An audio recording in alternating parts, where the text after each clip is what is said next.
introduce. On vocals we have Dean, thank you. On percussion we have Warren. On strings we have Jacob and Fabio. And thank you all for making such a beautiful service tonight. So this Shabbat, the Parashah this week is Metzora, which means the person that has tzara'at. I purposely don't translate it as leprosy because it's not leprosy. It's translated as leprosy, but it's a mistranslation. Tzara'at is this illness or this affliction, which is a manifestation of God's displeasure with the person suffering from this affliction.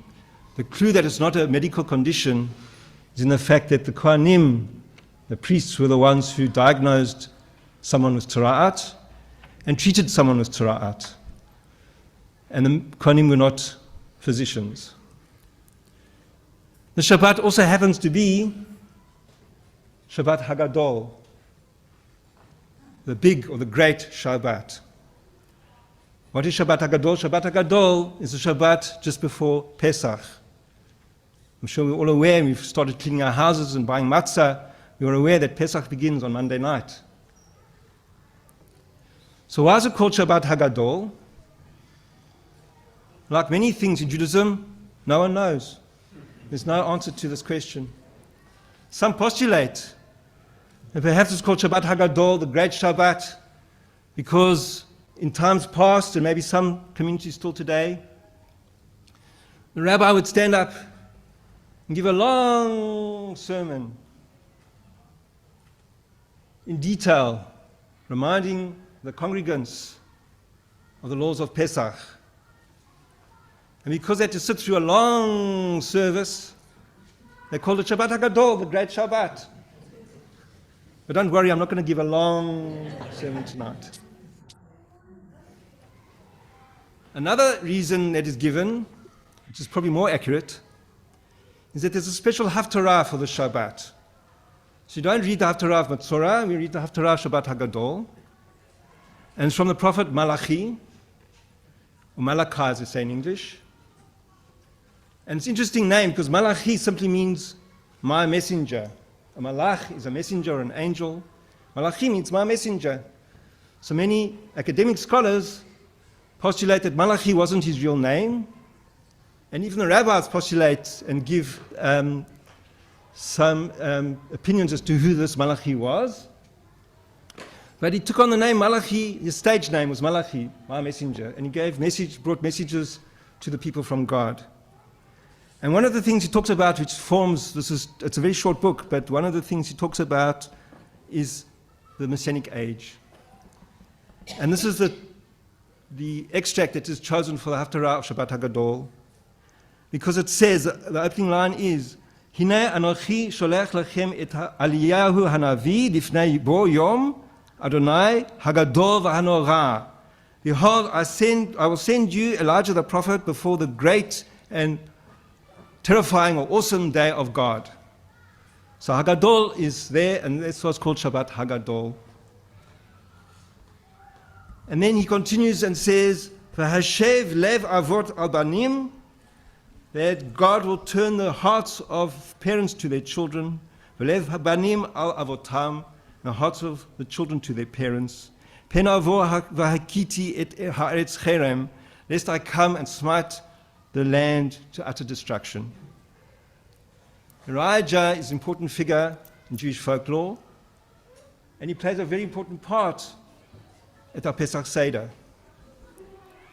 Elijah is considered to be the heralder of Messianic age, and indeed, if you read the story of Elijah from the Tanakh, which you'll be studying in West Coast tomorrow morning, you read that Elijah didn't die a natural death like the other prophets. God tells him first to delegate someone to replace him. So he delegates his successor, which is always nice to do, to hand on the reins, just as Moses handed on the reins to Joshua ben Nun. So Elijah is told to find this man called Elisha. Can get a bit confusing because of similar names.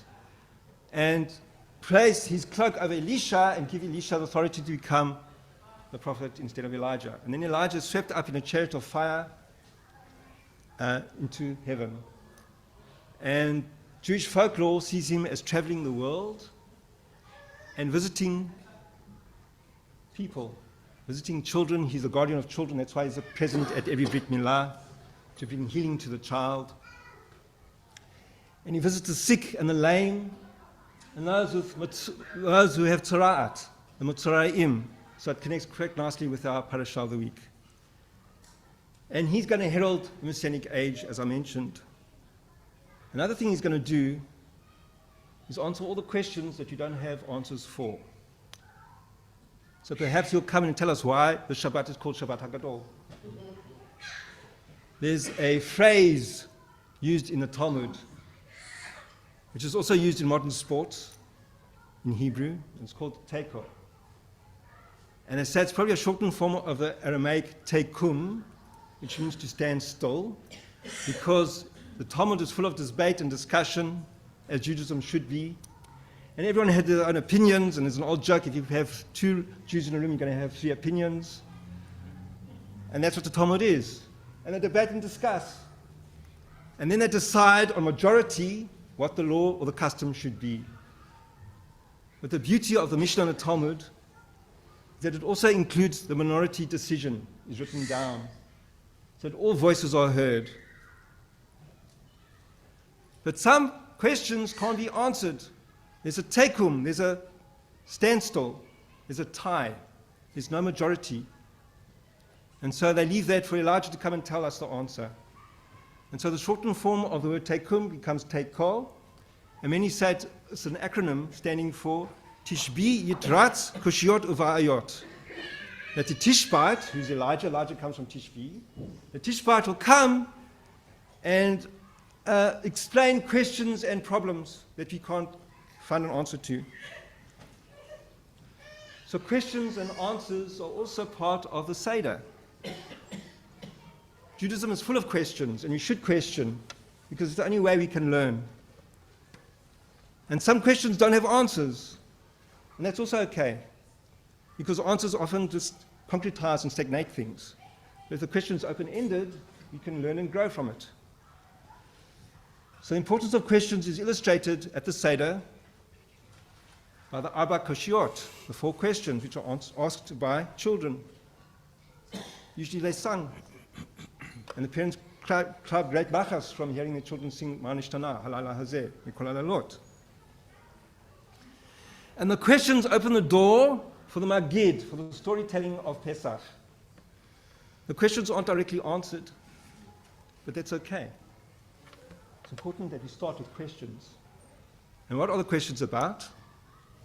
About traditions, customs. Because customs and traditions are tangible, they can be seen.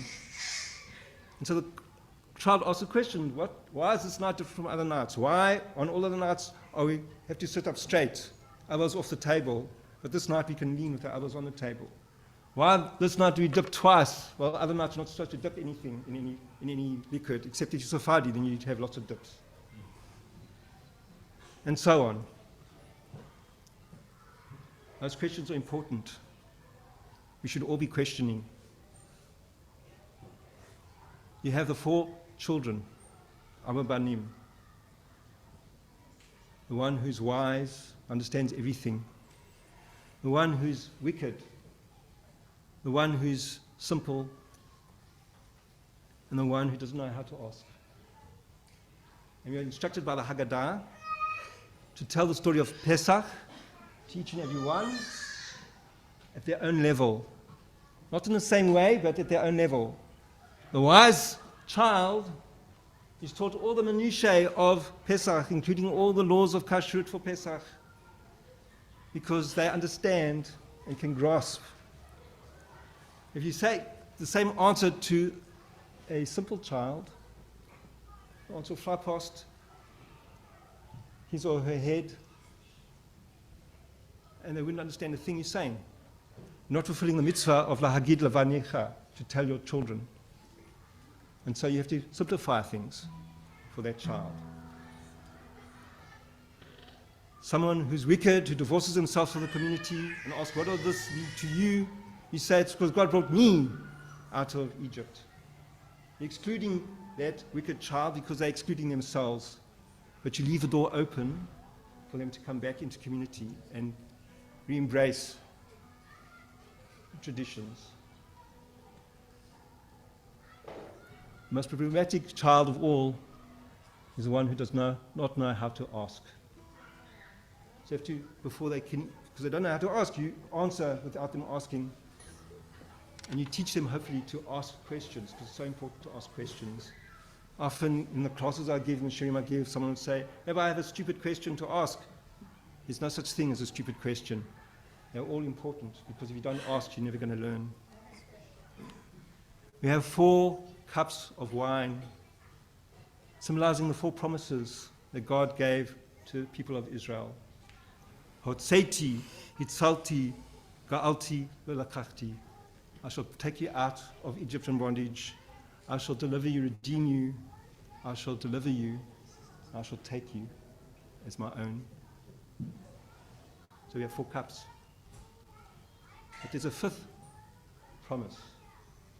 We should have 5 cups, actually. The 5th promise is, I shall bring you, Ve'aveti, I shall bring you into the land which I promised your ancestors. The Seder was formulated by the rabbis after the destruction of the Second Temple to replace the ancient sacrificial offering of Pesach offering. And they had a debate. Should we have a 5th cup? Should we drink a 5th cup? Because yes, we are in the land of Israel. At the moment that we're writing this Seder, Israel is being occupied by the Romans and oppressing us. We cannot observe our religion freely. Some said we shouldn't say that, we shouldn't drink the 5th cup because we're being oppressed, and others said we should because God did promise us, and God did bring us into the land of Israel. There was a machloket, there was a debate, and they decided to compromise and said, let's make the 5th cup the cup for Elijah, because Elijah will tell us when he comes what we should do. And so we have the 5th cup, which we pour, but you don't drink from it because Elijah is going to drink from it. And that cup transmorphed into something bigger and more important, more profound. The cup of redemption. Because Elijah is supposed to bring redemption, heralding Messianic age or Messiah. So you put a cup there and you say, every year we have a ritual, we open the door for Elijah to come in. And if the Seder leader has a sense of humor, they'll bang their feet so the children think Elijah's coming to the door. And we hope that Elijah will drink from this cup, that we'll be redeemed, that the world will be redeemed and be a better place. That Elijah will turn the hearts of parents to their children, and the hearts of the children to their parents. To reconcile the generations. To show respect for generations, young and old. To come together as one. The Torah commentator Rashi has an interesting take on this verse.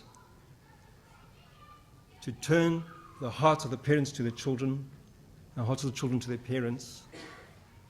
And he says, V'ashev lev avot mi LaHakadosh Baruch Hu, that to turn the hearts of the parents to God. Al yadei b'habanim, through the children. He says the children will plead with the parents and say, please, you need to follow God's laws. And the parents will do that for the sake of their children's pleading. And will turn their hearts to God. A beautiful, beautiful message that Rashi learns from this verse. It's not a literal reading, but it's an interpretive reading. But he says that we should listen to each other. And that's what we're doing tonight. We're listening to our congregants. We're having a type of service where everyone feels a part of it. And we're well aware that there are alternative services that we offer too in Temple Israel. For those who might not think the same way as we do. And that's good, that's okay, that's great. Because Judaism is about being flexible. Judaism is about being a religion for all individuals. Because we recognize that although we have a same mission to make the world a better place, we differ individually in our tastes, in our thoughts, and in our the way we think, our opinions. Going back to the 4 children, the wise, the wicked, the simple and the one who doesn't know how to ask. We tell them the story of Pesach according to their level. We tell the story of Judaism and our customs according to the level of each individual. And that's what Judaism should be.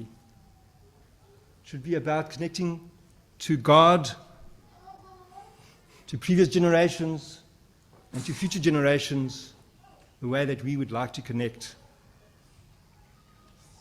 So what's happening tonight is so beautiful because not only is it a full shul, which is, of course, as a rabbi would say, is very, very wonderful and nice, but each of you will connect, and hopefully have connected tonight, to your God. To your God who's also the God of our people. And it's a fine balance between individualism and community, between innovation and tradition. So I hope that you enjoyed our service tonight, that you have connected in your own way to our traditions, to our customs, to our religion, and most importantly, to God.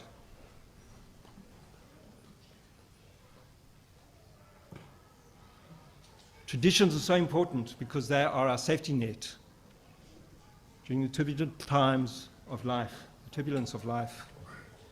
And now more so than ever, we need to be united as a people. You can differ in our opinions, and that's great and it's encouraged, especially in Temple Israel. But you should be united and understand each other.